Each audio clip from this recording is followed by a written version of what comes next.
Hello once again, everybody. I'm Mike Westendorf, and you are listening to Great Questions, Great Conversations, a podcast of St. Paul's and the Bridge in Muskego, Wisconsin, where we talk about a number of different topics. Typically, we're talking about different biblical applications or questions that people have talked about in terms of theology. But today we're bringing back our friend, Professor Don Kudek from Wisconsin Lutheran College. How you doing, Don? Good, thank you. Good to be back. It's good to have you. We started off last time talking about the topic of followership, something that has been around since the 80s, where we're taking a look at, while everybody's talking about growing leaders, what does it mean to actually be a follower, to grow followership? One of the things you said last time, Don, was all of us, even if you have a job title that says you are the leader, you actually spend quite a bit of your day also following, but we do not spend a lot of time thinking about what it means to be a good follower. And so maybe just give our listeners, especially if, by the way, if you're listening to this one and you did not listen to the previous one, I would highly recommend that you just take the half hour and listen to that first one to give you the idea on the topic, understanding where it's come from. We had talked about a number of interesting parts and points on this. Particularly, I thought the challenging and loyalty piece was really interesting. But today, Don, we want to talk a little bit now more about application of this to our daily lives.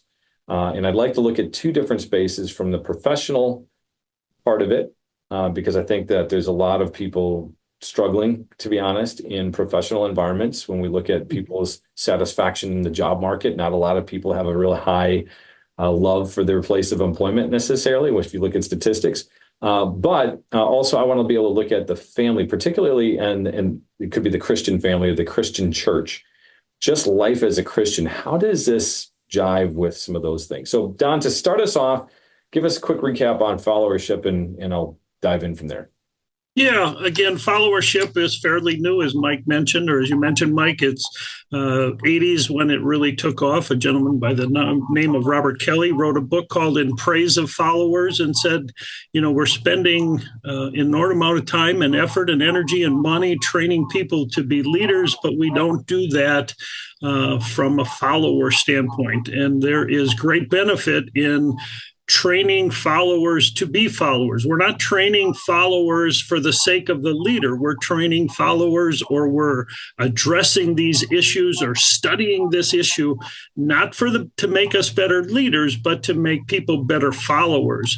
And again, the research that is being done is able to see that there's a huge connection between, followers and I don't want to say job satisfaction. I'm not aware of a study there, but when people feel more important in their role, they tend to do better. And so a lot of application that the theories have begun to be developed are now being applied and used in training and so on for both corporate life and, as we're going to talk about, other aspects of a person's life as well. I said something that was interesting that I thought maybe I could paraphrase it this way. We typically think about, all right, we're going to train followers for the benefit of the leader. But the last time we had talked about that idea of purpose, that everybody is really seeking to experience joy and purpose in the work that they do, whether it's our volunteer work or whether it's our paid work. Training the followers for the sake of the purpose rather than the sake of the leader. Would that be a fair way? Yeah. Again, if we as followers look at the only thing we are there to do is to serve our leader, if that isn't satisfying or if that isn't a good situation, it's a tough environment. But if we're there to accomplish a purpose, to serve the mission, to do our role, which is different than a leader's role, but our role to accomplish a purpose, now, regardless to a certain degree of the leader, we can have much more impact and satisfaction, no doubt about it. I love that. That is really helpful. That's really helpful. And I'm hoping that for all of us who are listening, that the follower half of our brain and the follower half of our life is leaning into that a little bit. Let's start talking a little bit about the application, particularly when it comes to, I want to talk about more from the angle of followers. give some examples, and we talked about the 2x2 matrix of challenge and loyalty. That the most effective follower is one who has earned trust or has the trust of a leader that enough so that they can challenge them, but also that, of course, that loyalty is where a lot of that trust was built up, and so they have both the ability to act on something that they may see that's a risk or a threat to what a leader may be trying to propose or to do. But that's actually the most effective follower. How do we get there? Particularly, and I study the Enneagram, I do strengths. Some of us are just not wired to be comfortable challenging unless it's been very explicitly spelled out with expectation, almost that I can still say, well, I'm doing my job by being a pain in your butt right now. How do we grow in our followership at work? And I'm going to ask you for two places. First off, that one person who they're just not born with a let's get after it kind of an attitude. They really are. I love to help out. I find joy here. How do we grow into that challenge loyalty box? And then the other one I'll ask is how does that person challenge better, loyalty better? Yeah. I think, again, there are personalities that don't lend themselves to marching up the ivory tower and knocking on somebody's door. And I don't necessarily think that's what we're talking about. Mm-hmm. If I'm having a challenge at work where I think we're cutting too many corners or not doing what we say we're doing. I think there's a couple ways that we can begin to enhance that. And the first is to stick to what we need to do when it comes to doing our job. People are going to want us to do it quicker, faster, better, whatever, and cut corners. I think one of the ways that we can challenge is to say, I'm sorry, I just can't do that. I need to do X, Y, or Z in order for me to feel comfortable that I've done what I'm supposed to do. Secondly, I think there is the opportunity of challenging with your coworkers, not necessarily with the supervisor per se. Mm-hmm. So if we, as coworkers, talk about the challenges, maybe what I'm doing is not the best way to do it, and as a result, I think I have to do the 7 steps. But in talking to somebody, I find out there really are 4 other steps I can do to replace those 7 and find out what I want to do or what I feel I need to do. There's a better way of doing it. So we got to be open to this idea of not just doing it our way. But when we go to coworkers and we begin to have those conversations about they're asking us to do things that I don't feel comfortable about, chances are there are other people that are feeling exactly the same. Now, first of all, there's strength in numbers. Mm-hmm. Maybe the other person doesn't have the same personality I have and is not afraid to raise their hand and say, hey, is this something we can talk about? But to just put your head in the sand and say, well, that's what the boss wants and I need a paycheck and therefore I'm going to have to do what they want me to do, doesn't have to be the only option. And it can come down to a point at some point where you're asked to do something, you don't have the personality, if you will, to be that challenge. Well, then maybe it's not the right work environment for you. And as a result, because what's going to happen is one of two things. Either you're going to lay awake at night wondering what's going to happen, or you're going to do something and then you're not going to be there anyway. But you got to be willing to take a stand and then implement that stand, even if you're not the person to walk up to the boss's door and knock on it. I appreciate that. We're all so different.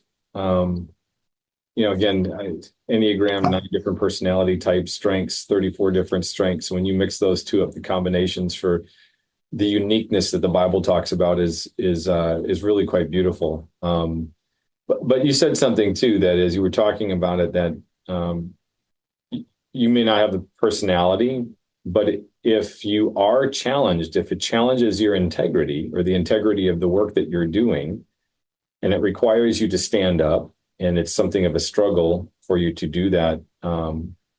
Finding that strengths in numbers, going to, again, not up the ivory tower to go and complain to the boss's boss, but to go and, just like the Bible says, you go to the next one, the one that you are having the issue with. It could be a coworker, it could be an immediate supervisor.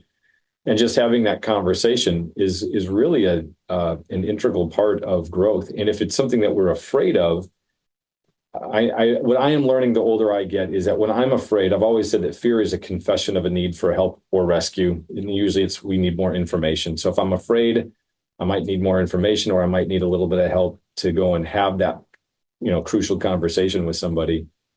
But by doing that, Don, you are suggesting that if we're in that space where we're able to, that is one of the ways that we can grow in our followership of becoming a better follower. Yeah, I think so. And again, the reason being is if they're asking me to skip step number 5, I've always done 5 steps. They're asking me to skip step 5. To me, it feels like we're taking shortcuts that is unethical or unneeded or whatever the case may be. Well, maybe I just don't understand. And so by talking to my coworkers, or even if you are willing or able to talk to your boss, and you find out that if you do the 4 steps slightly different, you don't need that 5th step. And as a result, now I can buy into what's being asked and not compromising what I think is a needed activity. And therefore, I'm laying awake at night going, oh, I know this is wrong. This just can't be right. Well, I learned something. And as a result, I'm a better follower because I've become more learned in my activities and therefore can do my job the right way. If I just stop doing step 5 because that's what I was told and I'm not the boss. Right. Now we have this internal struggle that makes it very difficult to do what they want us to do. Let me shift gear and put that second person this way. Say I'm the person who I don't have a problem saying I don't like this or I disagree, but that I lack the credibility or a level of trust to be taken seriously or be heard. How does that person, it's got maybe a more forward personality. I'm a risk assessor by nature. Being a meteorologist for 25 years, it's pretty much what we were doing. So I might be a little bit more forward, but I may lack the credibility and relationship is all trust. How does one work on the loyalty aspect of things while they're learning how to be a better follower? That's a really good question. And I think if you have a situation where you're not comfortable doing something somebody is asking you to do, if we use that scenario, and you're in a situation where you have not yet built that trust or you had that trust and for whatever reason it got deteriorated, I'm going to say it might be a little bit too late to build that trust. At the same time, you need to raise this issue. You may need to have somebody else raise that issue for you because you don't have that trust. You don't. The last 2 meetings you had with your boss, you blew up in the meeting and and now you just don't have that relationship that right now in order to bring up an issue. So I think as you're alluding to, that relationship is critical.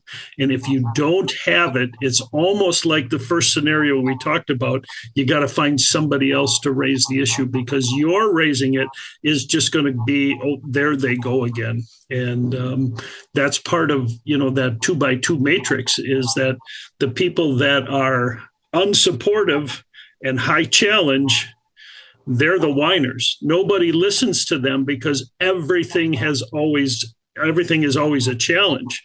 They may have good reason to challenge, but because there's no loyalty on the other side, it falls on deaf ears. So I think in both scenarios, you may need help raising the issue with somebody. Yeah. That's good to know. I mean, so as people are listening and considering their own working environments or relationships that they're managing right now, do you get to a place where you need somebody to be able to help you? I remember I was at a conference hearing about that idea that when 2 sides get to a point where they know they don't have the tools in order to negotiate the relationship, that's when you need a negotiator. You need to have somebody come in to give them the tools to do that. Yep. So let's make a pivot toward Christianity. Where have you seen, are there biblical principles, biblical examples of followership? And I should predicate it by this. Sometimes we get into this space that, well, Jesus is the good shepherd and I'm just the sheep. Jesus is the perfect leader, so I would never challenge him. And I'm a sinner, so I'm never loyal, even though grace says a different story. We then can kind of get into this weird mushy space. And this is where I think I've had the hardest time trying to reconcile followership from the business space. I understand how that piece of things works. And then yet my relationship with my Savior, and then my relationship with fellow Christians, maybe starting first and foremost with my spouse, or if you have a spouse, or your kids, or fellow Christians. It feels a little like there's another level of tension here. Do you know what I'm talking about? Yeah, and I think I think there's a lot of pieces to that. Let's take it from a couple different. So, as we talked about different types of followers, you have the ones that are high challenge and high support. You have those that are, low challenge, low support. If you think of Robert Kelly's, we talked about people that are active and at the same time independent thinkers.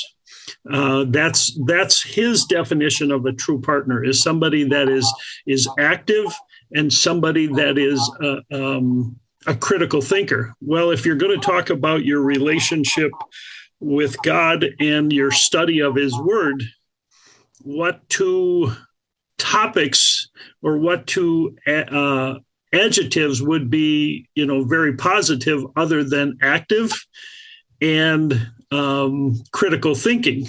So when we read something, hear something, listen to something, and we're not quite sure we understand it, think of this active digging into it further, or trying to what's the word I'm looking for?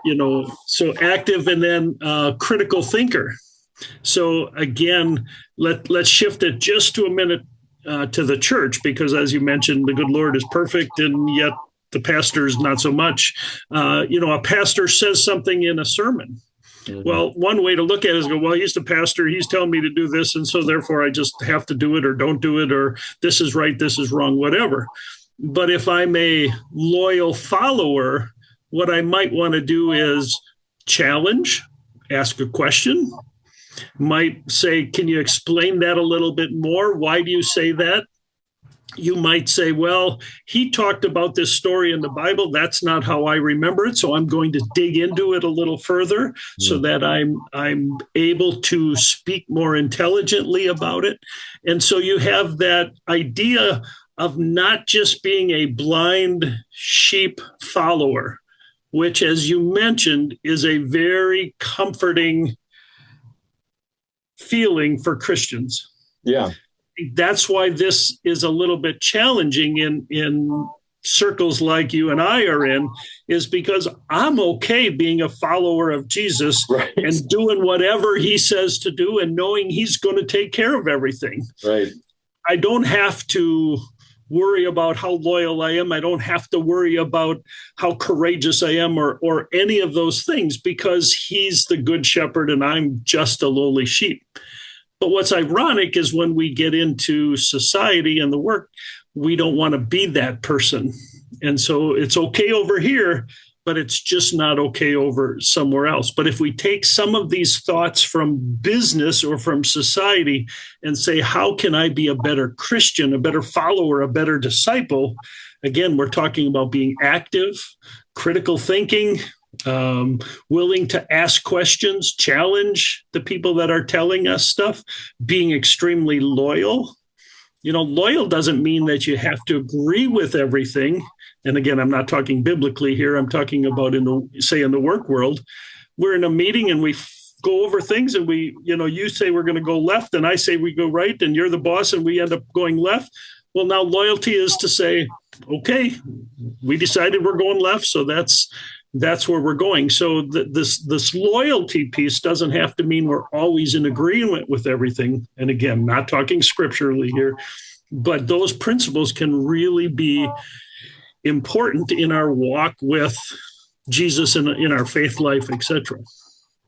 Good. I'm going to come back to this. I'm going to plug this computer in so we don't lose this. Yeah, okay.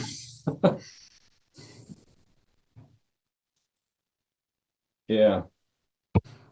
Let's see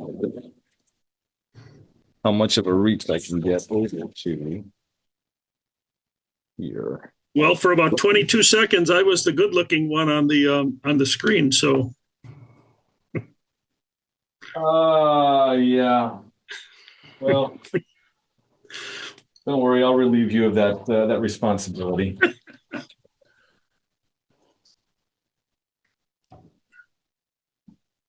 Yeah, this is always kind of fun when this thing. Like I said, I must have left it at home when I was doing the Awaken Alive stuff. So I hope it doesn't mean I've talked too long. no.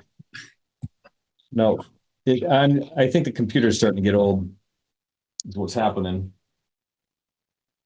which means that the battery is getting to that point where it is what it is. And again, flexibility of an office like this. Looks like you're in a different office. Right?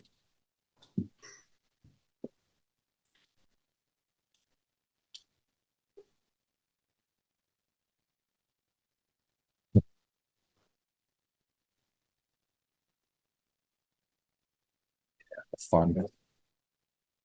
I'm trying to make it all work. There we go. I can go over here.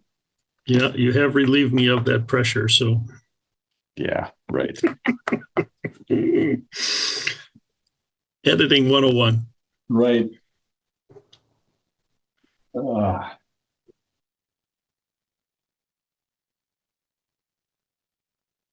right.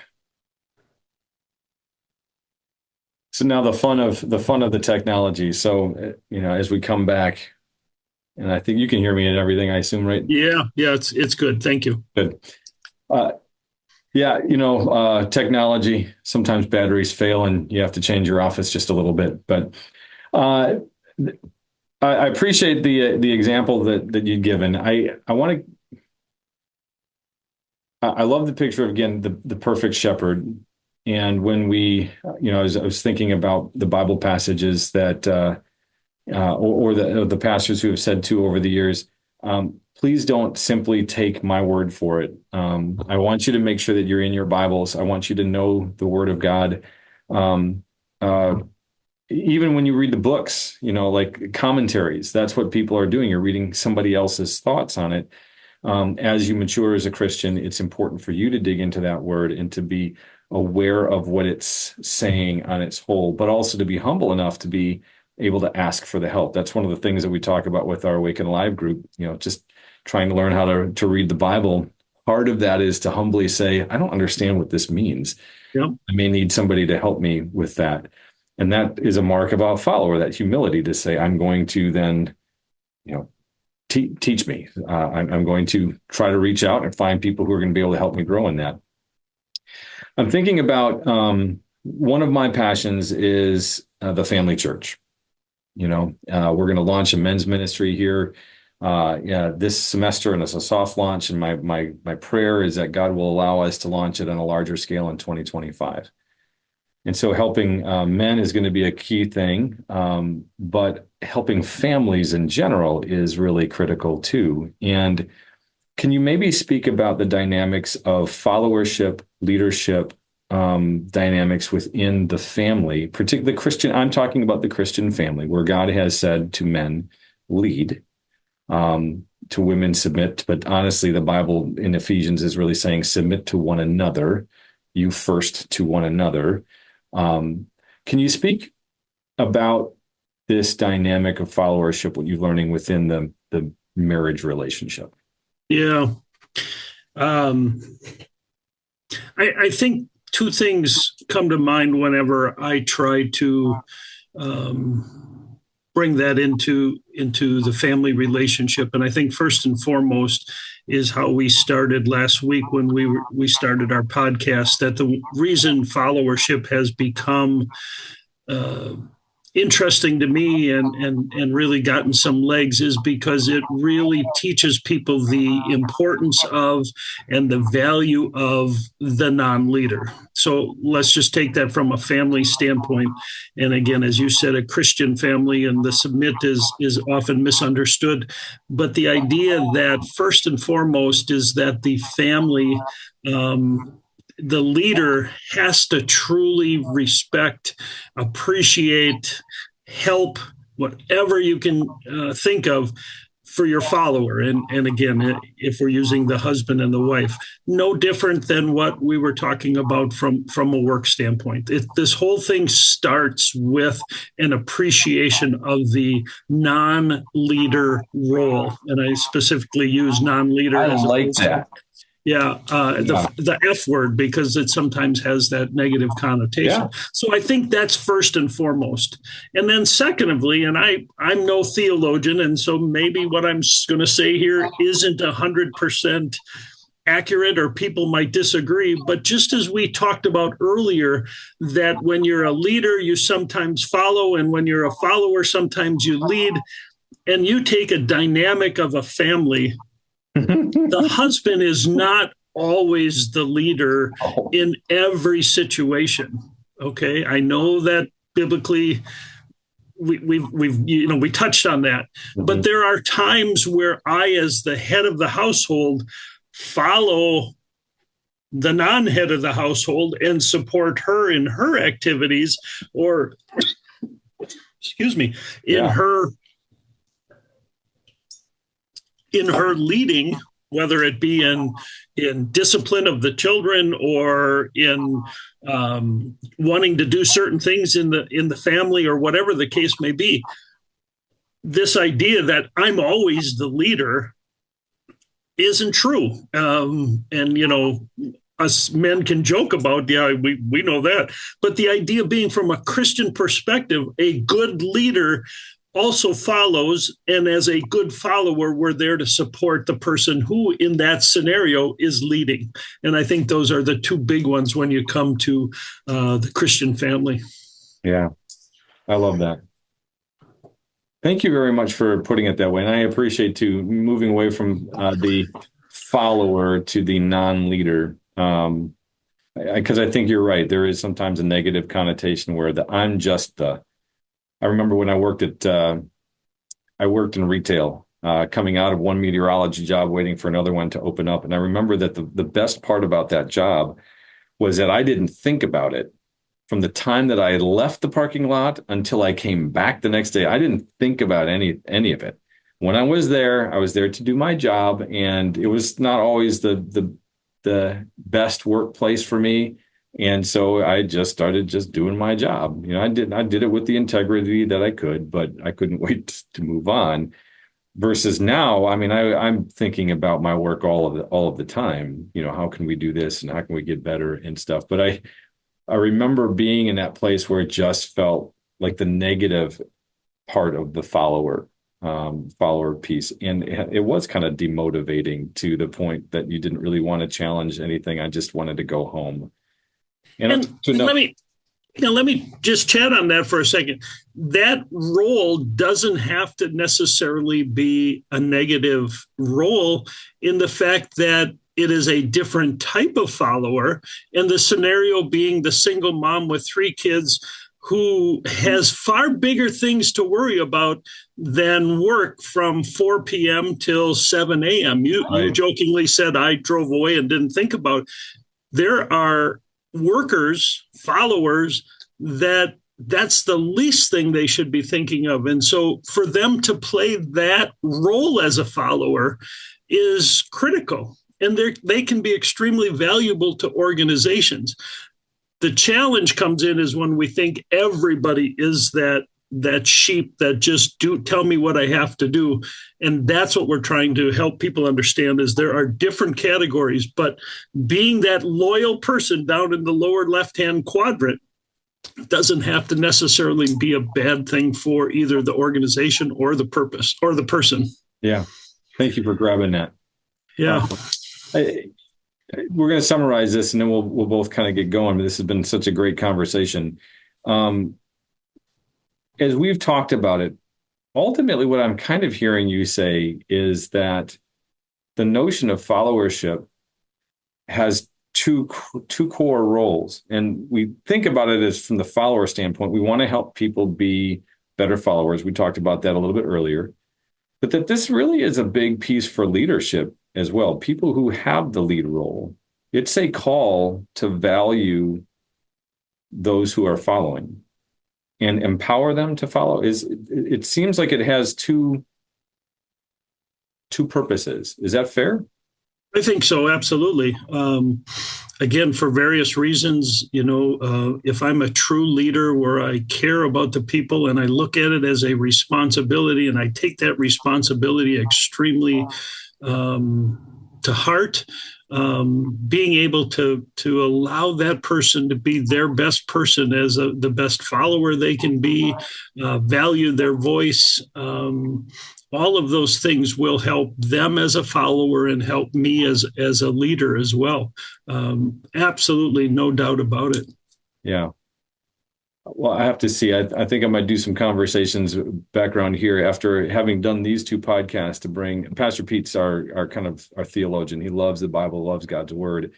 To be able to then take this from the theological viewpoint, the deep down Bible part, and see if we can't have a conversation about what does it mean what does it look like to follow Jesus? What does it look like to be a Jesus follower? And servant leadership. WLC that's honestly your biggest calling card is servant leadership. When I was running Innovative Weather, it was the biggest takeaway that all of my students had was servant leader. It might be kind of fun to be able to dig through some of this and find some biblical application to what you are studying and doing. Absolutely. Okay. Yeah. Awesome. Any closing thoughts? Is there anything that you wanted to say that we didn't have a chance to cover? Yeah, I guess the last thing is I wish I'd have looked up the passage, but maybe you can reference what I'm referring to. But Paul was writing about if you have this gift, do it, and if you have that gift, do it, and if you have the gift of sharing, and then he said if you have the gift of leadership, lead, take it seriously. That is a calling of the highest regard that the good Lord has created people with their God-given talents to lead. But if you look right before that passage, I think it's verse 7 versus the other one is verse 8. First thing he says is if you have the gift to serve others. So he talks about the serving first, and then in the next line, which is the passage we tend to quote a lot. Yeah. If you have the gift of leadership, then lead. And so I think the more we can begin to think about both roles and the importance of both roles, the better we'll be at home, at church, at work, in society. And that's, I guess, what attracted me to studying this topic. It's a great final word, Don. Thank you so much for being with us and for opening this part of the world to us. Thank you. Thanks, Mike. Blessings on your work. Yeah, thank you. And for everybody listening, again, just thanks for leaning in. If you have questions for us or things that you'd like us to pass on to Don or to continue to talk about, and if you have other topics that you would like us to try to tackle here on the podcast, if you've got a great question, then we will have a great conversation. So you can email us in the show notes, Mike M. Westendorf at stpmuskego.org. That'll be, again, in the show notes for you. Otherwise, you've been listening to Great Questions, Great Conversations, a podcast of St. Paul's in the Bridge in Muskego, Wisconsin. I'm Mike Westendorf, the host, and we will see you guys again next time.